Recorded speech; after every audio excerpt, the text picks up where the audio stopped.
All right, this is a drive from my house to Timberwolf CrossFit in St. Paul, Minnesota. So it's around 3:38 right now. It'll be at peak rush hour.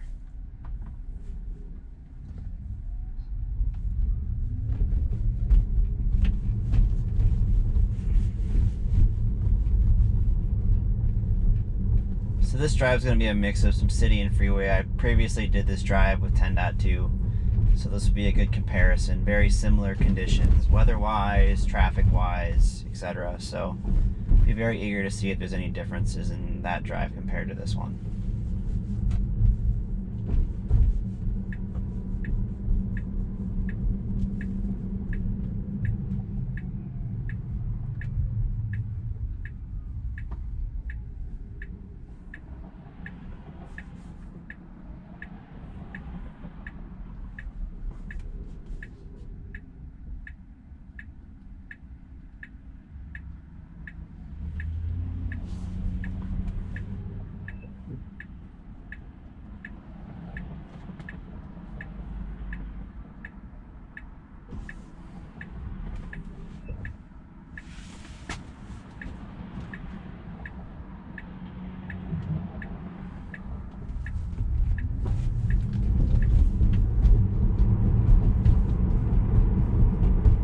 As I've mentioned in previous videos, this is one of the roughest roads. I softened my suspension up a bit as I have coilovers in my car, but it's still pretty rough.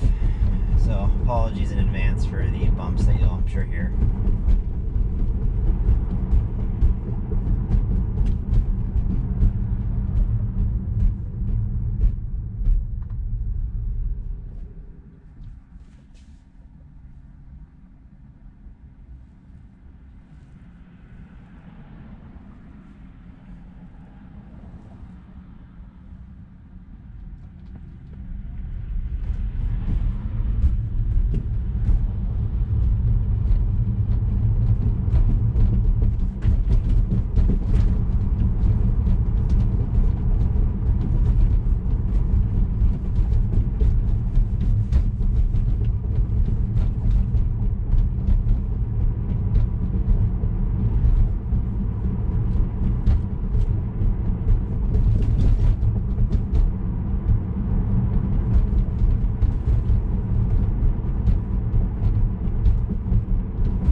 Pretty nasty transition up here, so I always get over to the right here to avoid it.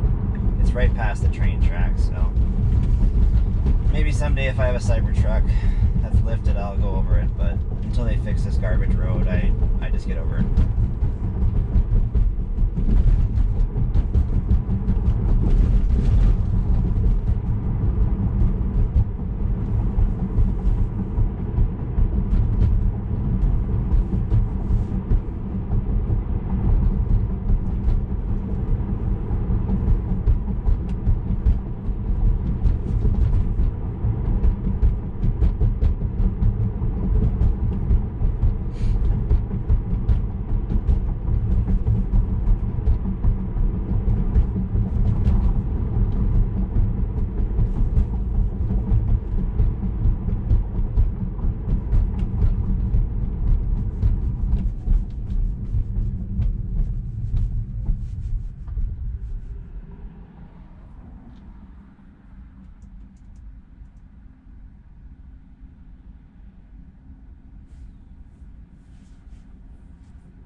So very similar to my first drive with 10.3.1, the braking inputs are a bit abrupt. So as you saw back there, the car slowed down way behind the turning car. I honestly wish it would just ease more into it, like a human driver would, right? If it was me driving, I would have just let it regen slowly but surely, still slowing down in case I had to come to an abrupt stop, but not jamming on the brakes so much, which obviously can surprise people that are following closely behind. And people love to tailgate in the Twin Cities here, as I'm sure you've seen in my other videos.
So the car just abruptly kind of stopped there, and now it's accelerating hard, so that was not very smooth. I'm going to report that and follow up with the team later. And then again here, I'm going to apply a little throttle. The yellow flashing lights are still a problem, so Tesla, if you're listening, please address that. It gets super annoying. I do a lot of freeway driving, so the transitions from city to highway get to be troublesome, where I'm always having to apply throttle.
So after a little bit of freeway driving, we took 35W south to Highway 36. And we headed eastbound on that until we hit I-35E.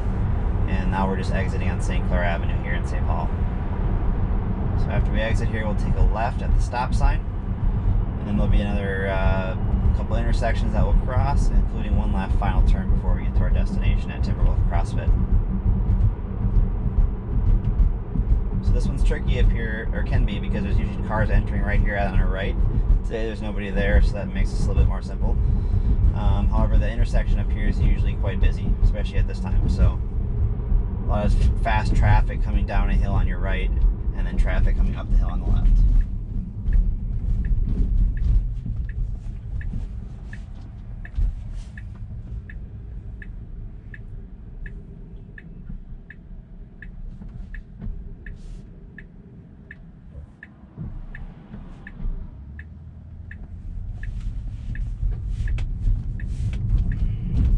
Alright, did a great job there. The only thing I'll say is I kind of wish the car would have stayed more biased to the left curb. But other than that, it waited till it was clear to go and never made me feel unsafe there, so that was cool.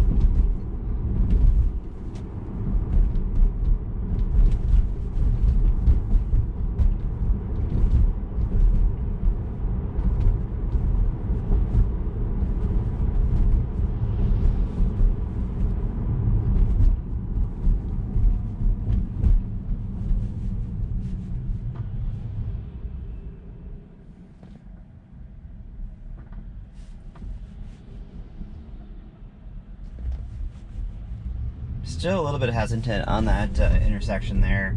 It was obviously clear on both sides, but it took an extra few seconds. There was nobody behind me, so I didn't feel the need to give it any throttle, but had there been, I would have definitely done so. So we'll look forward to seeing some improvements there in future builds. There's a few intersections by my house too where it does the same thing.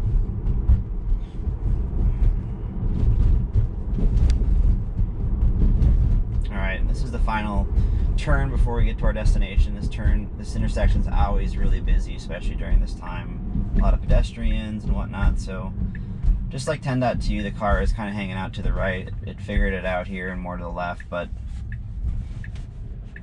let's see what it does here. Alright. And it's just kind of stopping in the middle of the road here. Let's see. Alright, I figured it out. Again, there was nobody behind me, so I didn't feel the need to give it throttle, but I don't know why it was hesitating there. It should have just went. Alright, and I'm taking over now since I'm at my destination. So thanks for watching, and I'll see you in the next one.